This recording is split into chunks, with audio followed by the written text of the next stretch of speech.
Eh bien, bonjour à tous les abonnés sous Linux et Windows. Aujourd'hui, vidéo assez, on va dire, un petit peu longue.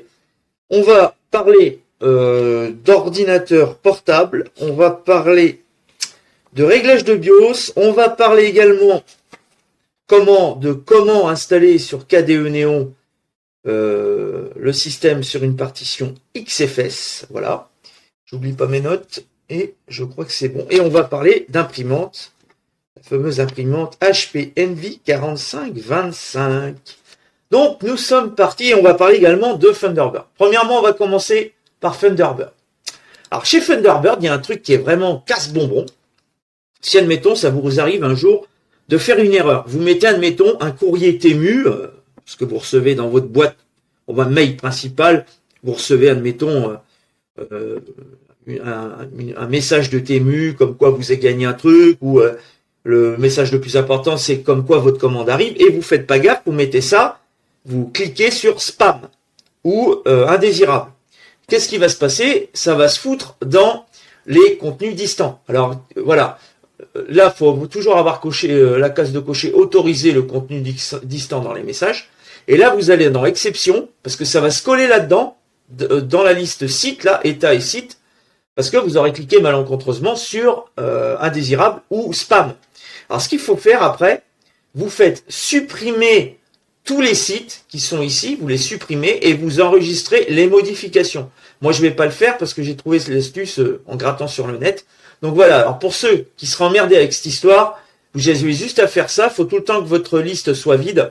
Comme ça, il n'y aura pas de problème avec un icône. Hein, vous savez, un fameux icône, c'est comme une petite flamme rouge. Comme quoi c'est un spam ou quoi que ce soit, parce qu'apparaît, ça va faire une bandelette jaune. Voulez-vous autoriser le contenu distant? Et à chaque fois, il va falloir que vous le fassiez à la main. Un vrai bordel. Donc le mieux, c'est de passer par là et de supprimer tous les sites que vous auriez mis par inadvertance comme indésirables ou spam. Voilà, tout simplement. Donc on va faire annuler ici. On va quitter ça. Voilà. Et maintenant, on va parler, excusez-moi, j'ai des glaires, c'est à cause des médicaments. Je vais prendre d'ailleurs mon produit pour fluidifier les glaires. JP Morceau. Spécial dédicace. JP Morceau. Yes. Le DJ Linux sous calculatrice dopée aux stéroïdes, j'ai envie de vous dire. On va parler de l'ordinateur de mon copain, c'est-à-dire Fred dit le cube, alias le cube. Alors lui, il a un ultrabook, un Asus F554L. Bon, c'est des petits ordinateurs qui, en leur temps, avaient des bonnes performances, et c'est toujours le cas de toute façon. Alors, ce qui se passe avec cet Asus, première chose à faire si vous voulez installer une distribution Linux ou Windows. Dans l'ordre, il faut aller dans le BIOS. Donc, pour cela, vous démarrez l'ordinateur et vous appuyez constamment sur la touche F2, voilà, et vous allez avoir accès au BIOS. Première chose à faire, vous allez aller dans CSM, il est activé par Launch, normalement, CSM, vous le mettez sur Disable, désactivé, CSM désactivé. Le Secure Boot, c'est une autre page, et vous le désactivez également. Et si vous avez installé, par exemple, comme nous, ça nous arrivait, un Windows 11, qui nous a pété à la gueule au niveau de l'imprimante, puisque j'ai essayé de réinstaller pilote d'imprimante, etc. Ça voulait rien savoir. Un Windows 11 complètement réglé qu'on n'avait pas touché. Je pense que ça a pété au niveau des mises à jour, parce que maintenant on est passé sur la 25H2. C'est plus la 24H2, c'est la 25H2. Donc ça a dû péter. Et ce qui s'est passé, c'est que dans le BIOS, il y a marqué Windows Boot Manager ou Boot Manager Windows. Non. C'est Boot Manager, voilà, ou Windows Boot Manager, mais normalement c'est Boot Manager, il me semble. Et ça, si vous voulez réinstaller un 11, tant que ça sera activé dans le BIOS, vous voudrez réinstaller, ça va tourner, et ça va vous mettre un code erreur, enfin une connerie, la con, un écran bleu, je sais plus quoi. Enfin, j'avais rencontré ça. Donc le mieux à faire, vous allez dans Boot Manager, vous appuyez sur Entrée, et vous faites désactiver, vous désactivez le truc, Disable, voilà. Vous le mettez par défaut, quoi, à 0, quoi, on va dire, à Disable. Vous le désactivez. Et à ce moment-là, vous pourrez installer depuis votre clé USB le Windows 11, je répète, 25H2. Et ça fera l'occasion de refaire une vidéo par rapport à l'installation de Windows 11 25H2 parce que par défaut, sur cet ordinateur, il m'a pas proposé la version famille, pro, il y a tout un tas de versions. Il m'a directement mis la version famille. Pourquoi? Est-ce que c'est une préinstallation qu'Asus a dans le BIOS, c'est-à-dire comment dire, une obligation de mettre la version famille, je sais pas. Donc on verra ça dans une prochaine vidéo sur machine virtuelle. Donc rebonjour les abonnés, donc là on est sur une machine virtuelle VMware avec KDE Neon. Alors ce que je vous conseille avant, c'est de vous faire une clé Gparted et de créer deux partitions. Là ici vous avez une 512 en FAT32. 512 c'est le minimum, hein. Vous pouvez mettre si vous voulez 1024, ça fera 1 giga en FAT32, et la fameuse XFS. Et là qu'est-ce qu'il faut faire? Vous allez là-dessus. Moi là je réinstalle le système parce que ça a merdé, donc je le réinstalle. Vous faites modifier, voilà. Une fois que vos partitions sont faites, vous cliquez sur formater, hein. Donc on est en FAT32. Là il nous demande en quoi on veut se mettre. Alors, vous faites /boot /EFI, vous tapez. Et là, vous mettez boot. Vous faites OK, voilà, boot EFI. Et là, donc c'est bon, ça va être formaté avec le point de montage boot EFI. C'est important, ainsi que le drapeau, alors, comment ils appellent ça, le flag, l'étiquette, le drapeau, voilà, flag, drapeau, ça veut dire en anglais flag. Et vous mettez boot. Et là, pour la XFS, vous faites modifier, pareil, vous faites formater, et là, vous mettez pour plus de, voilà, pour être sûr, quoi. Et là, vous mettez /boot. Alors ça, vous pouvez le faire auparavant sur Gparted, mais pour plus de sécurité, vous le faites quand même, voilà. Et là, vous mettez rien du tout au niveau du drapeau. Vous faites OK, vous faites à ce moment-là suivant, voilà. Bon, moi, j'ai déjà une partitionnement GPT. Je vous conseille de faire en table de partition, de choisir GPT. Auparavant, avant de, on va dire, de créer vos partitions, vous créez une table de partition en GPT. Donc vous faites OK. Là, je vais mettre mon nom. Voilà.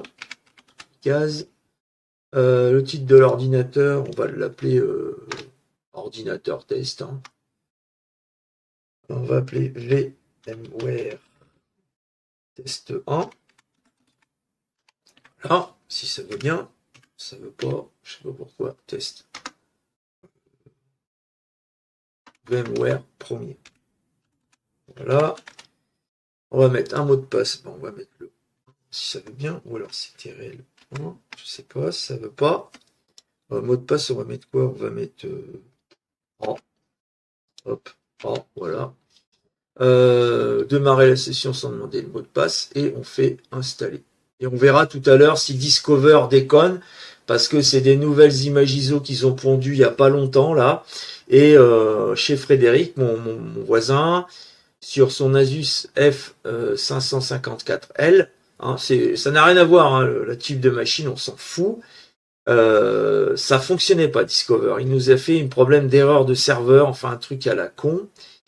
Et en fait, j'ai mal regardé. Je pense qu'en fait, on avait la connexion Internet qui devait être déconnectée ou quelque chose dans le genre. Ça, faut bien le vérifier parce que en fait, la mise à jour peut pas se faire, la mise à jour de Discover non plus. Ça vous fait un message d'erreur, mais en fait, faut regarder sur la connexion Ethernet ou Wi-Fi si vous êtes toujours connecté, parce que j'ai remarqué des fois, il peut y avoir des petits bugs au niveau de, pas tout le temps, hein, c'est de temps en temps.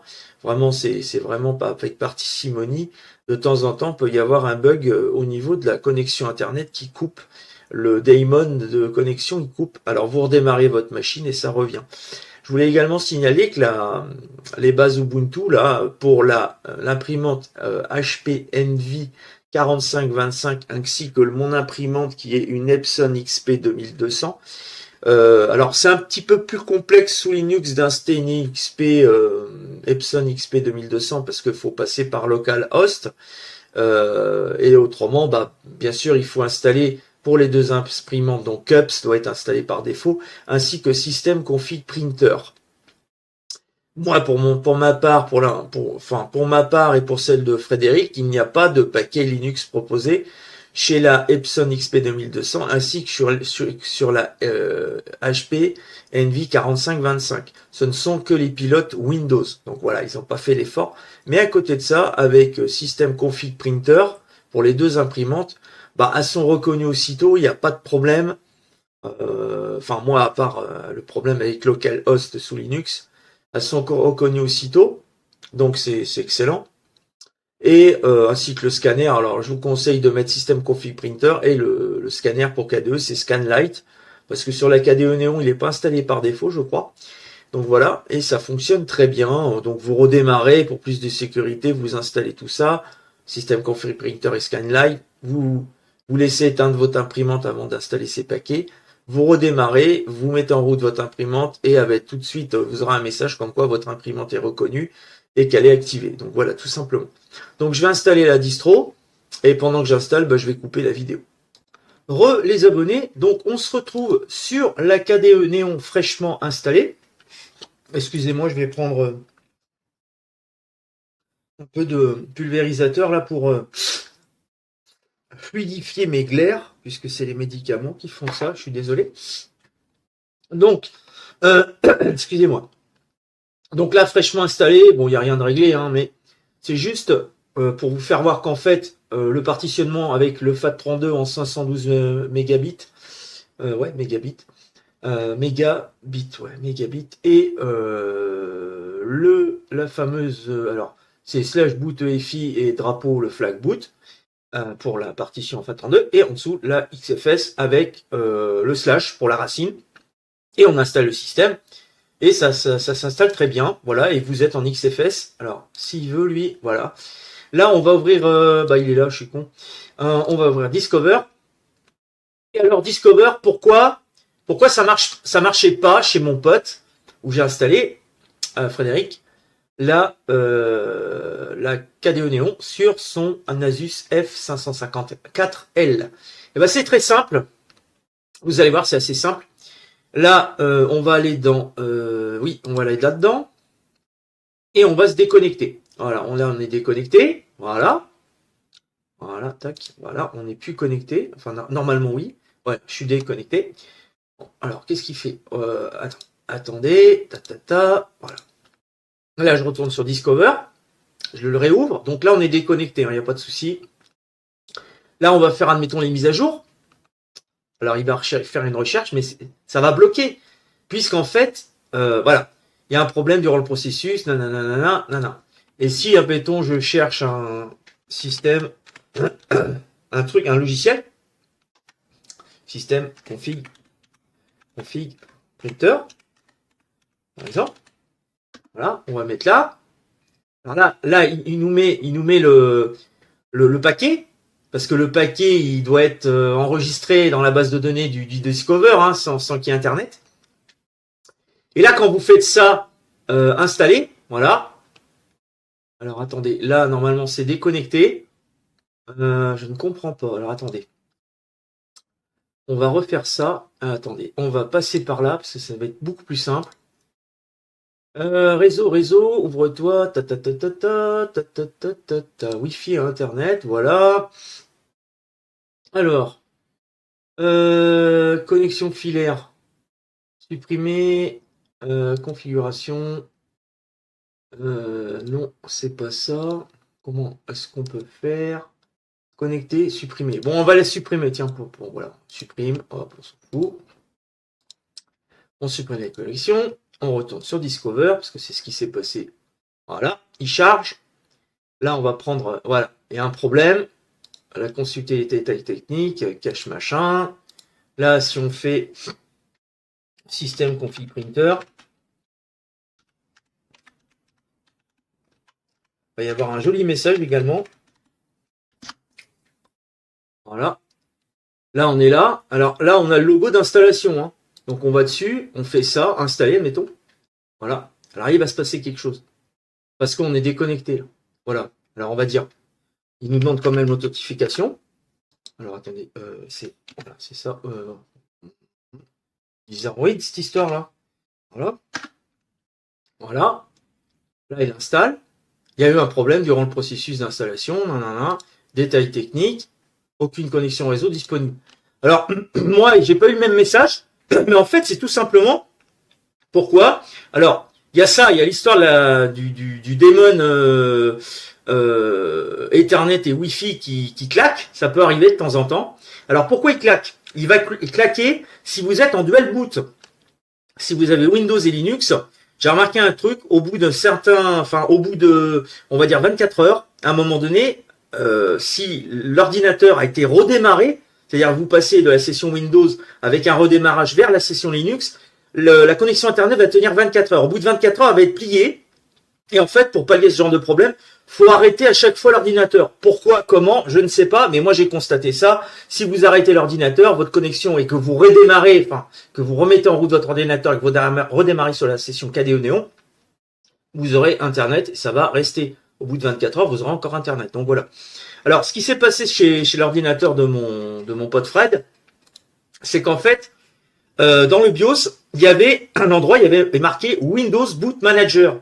C'était, on va dire, une adhérence, une métastase du Windows 11 qu'on avait supprimé, mais qui était implémenté dans le BIOS. Donc, vous allez sur Windows Boot Manager, vous cliquez dessus et vous faites Disable. Voilà. Comme ça va pas créer de conflit éventuellement, peut-être avec Linux, c'est peut-être ça qui a créé un conflit. Et à côté de ça, il y a eu des nouvelles images ISO qui ont été faites, il y a 2 semaines, ouais, à peu près, ouais, 2-3 semaines. Et comme moi, mon système a été installé il y a bien plus longtemps, alors il se peut que les images ISO avaient un bug au niveau de Discover, parce que moi j'avais un message d'erreur par rapport au serveur, il y avait une connerie. Et là, je pense qu'ils ont dû patcher la connerie, ça a dû remonter, je pense, parce que là, en machine virtuelle, j'ai pas ce problème. Alors, à voir avec le temps chez Frédéric, puisque je lui ai installé une Windows 11 avec bien sûr ses pilotes d'impression pour son HP Envy 4525, pilote officiel du fabricant HP avec des pilotes Windows, compatibles Windows. Après, comme je le répète, sur les distributions Linux basées Debian, vous mettez système config printer et si vous êtes sur un KDE, vous mettez Scanlight, vous redémarrez votre ordinateur et là, à ce moment-là, au redémarrage de l'ordinateur, quand vous êtes sur la session, vous démarrez votre imprimante et système config printer, on va dire, détectera tout de suite votre imprimante. Voilà, simplement.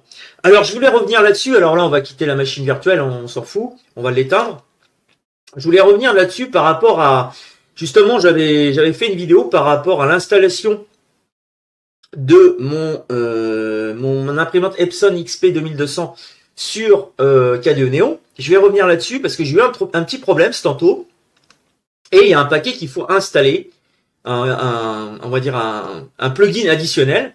Donc là, on va arrêter la machine, tout simplement. Voilà, on l'éteint. Voilà. Et donc là, je vais fermer la machine virtuelle, on va pas se prendre la tête. Voilà. Je vais aller dans Synaptic et je vais vous faire là le paquet qu'il faut installer. Voilà. Vous allez dans Synaptic. Vous tapez toujours System Config Printer. Système sans le E. Hein. Système Config. Alors le bruit que vous entendez, c'est un rappel pour mes médicaments. Ça s'appelle MyTherapy avec un Y. Pour ceux qui prennent des traitements, n'importe quel traitement, c'est très très bien. Vous pouvez caler les horaires de prise de vos médicaments et ça vous le rappelle à travers une petite sonnerie personnalisée. Je crois qu'il y a une trentaine ou une quarantaine de sonneries. Donc moi j'ai choisi le pipeau, je trouve ça mignon. Et puis voilà. Donc vous recherchez System Config Printer et quel est le paquet additionnel? Et c'est ce paquet, la graphical, alors interface graphique pour configurer le système d'impression. En fait, ça s'appelle System Config Printer. Donc, graphical interface. Par défaut, il n'était pas installé. Et là, quand je reviens sur... alors, s'il veut bien, parce que, hop, en plus de ça, je me prends un coup de lunette. Alors, vous faites système config, alors, si ça veut bien, printer. Voilà. Vous l'exécutez. Et là, vous avez une interface graphique. Alors, moi, tantôt, ce qui m'est arrivé, l'imprimante ne voulait plus imprimer, elle imprimait une fois sur deux et tout. Et en fait, j'avais une deuxième imprimante qui avait été mise là, KDE Néon, Epson machin, décembre 2025. Je dis, c'est quoi cette daube? En fait, faut la virer, faut laisser juste votre imprimante qui a été détectée. Voilà, uniquement. Si vous envoyez une deuxième à apparaître avec une référence, un référencement pouilleux avec style décembre 2025, on va dire, pour l'exemple, eh ben vous la dégagez, vous la supprimez tout simplement. Vous allez là-dedans et vous faites delete. Moi, je vais pas le faire parce que mon imprimante fonctionne. Donc, voilà. Je voulais revenir également. Alors, attendez, bougez pas. Faut pas que j'en oublie. Donc, ah oui, les messages d'erreur Linux au démarrage. Alors, ça peut arriver que vous installiez un système et qu'il y ait des messages d'erreur au démarrage. Alors, ce que je vous conseille de faire, c'est de noter les messages d'erreur que vous pouvez avoir sur Linux. Et il y a toujours moyen, éventuellement, de les effacer au démarrage. Alors, là, moi, j'ai aucun message d'erreur. Sur le PC à mon copain Frédéric, on a eu ça au démarrage. Alors, est-ce que c'est parce qu'il restait activé Windows Boot Manager, que ça a foutu le bordel? C'est fort possible. Donc voilà. Après, il est vrai que j'aurais pu faire une réinitialisation du BIOS, et ça, c'est ce que je ferai la prochaine fois pour pas être emmerdé par rapport à son Asus F554L. Donc voilà. Je voulais revenir également sur... Alors attendez, bougez pas. Je voulais revenir sur... Ah oui, voilà. Sur Kdenlive. Alors Kdenlive, vous avez laissé les réglages du Seigneur. Malheureusement, avec la nouvelle version de Kdenlive, alors là, j'ouvre un projet, hein. Nouveau projet à partir du profil. Voilà, il va vous demander si vous avez fait un réglage en HD 1080, 25. Alors là, vous pouvez faire ça, 60 fps. Ça, vous le dégagez et ça, vous faites en 60 fps. S'il veut bien. Oui. Alors, un truc à faire. Alors là, je vais vous laisser l'affichage, le temps de le voir, hein. Vous activez la composition, les effets, l'historique d'annulation, le moniteur de projet.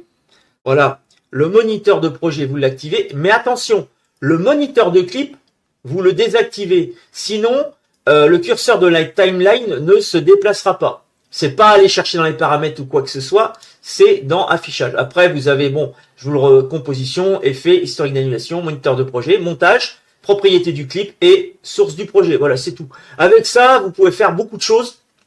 Voilà. Quant au rendu, par rapport au rendu vite fait, hein, bon, ça, je vais pas revenir dessus, j'en avais déjà parlé. À ce moment-là, vous faites ça, vous faites qualité personnalisée, vous mettez à fond. Encodeur, vous mettez à fond. Comme ça, c'est beaucoup plus vite pour encoder votre nouvelle vidéo que vous voulez encoder. Là, vous faites redimensionnement, vous faites 1920. Il va trouver le 1080. Et là, vous mettez en 16 neuvième. Alors, attendez, hop, par défaut. Voilà, moi, je vais du 16 neuvième. Et là, bah, vous mettez un nom à votre fichier, hein. Mettons, vous l'appelez, je sais pas, Toto. Test, voilà, et voilà, et vous faites vers un fichier, et là votre vidéo, bah, elle va être, comment dire, elle va se créer, tout simplement. Et vous aurez une barre de progression au bout de 4 minutes. Exemple, hein, voilà. Et bah écoutez, avec ça, vous pouvez couper votre vidéo, faire des montages comme j'ai fait sur ma chaîne principale. Voilà, ça pose pas de problème en particulier. Donc voilà, c'était juste un petit rappel par rapport à Kdenlive. Alors je crois que j'ai fait le tour avec cette fameuse vidéo qui va être assez longue. Bah c'est tout, ça sera tout pour l'année 2025, hein, qui se termine d'ailleurs. On est le 1er janvier 2026, donc voilà, je termine en beauté l'année 2025. Bah, je vous souhaite à tous une bonne fin de soirée, et puis amusez-vous bien sur Windows et Linux, hein.